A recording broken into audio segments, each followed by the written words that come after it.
今日就講下我哋熟悉嘅滴滴啦。原來佢喺拉美啊，唔止做網約車，仲搞起咗金融喎，成為咗當地唔少人嘅救命銀行啊！嗱，對比佢喺國內做金融業務嘅水土不服啦，呢波操作係咪令你有啲意外呢？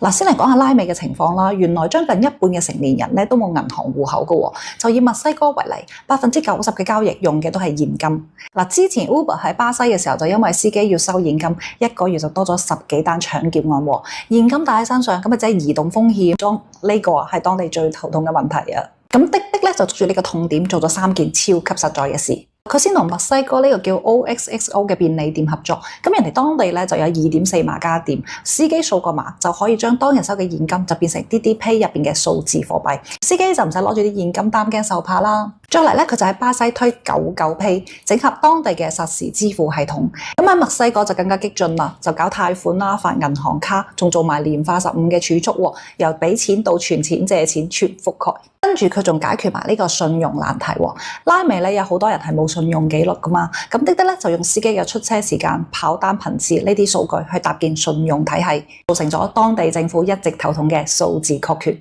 除此之外啦，滴滴喺拉美就唔係淨係自己賺錢，仲幫我哋嘅中國企業出海搭便車嚇。2025年同速賣通合作搞先買後付，促銷訂單咧漲咗300%啊！有啲中國商家嘅銷售額就翻咗18倍添。咁佢仲幫比亞迪、奇瑞呢啲車企咧賣電動車喎，咁就同司機搞分期，司機就用跑車嘅流水嚟還貸款。咁中國電動車喺拉美就賣得越嚟越好啦。而家滴滴喺巴西嘅電動網約車隊都係當地最大㗎。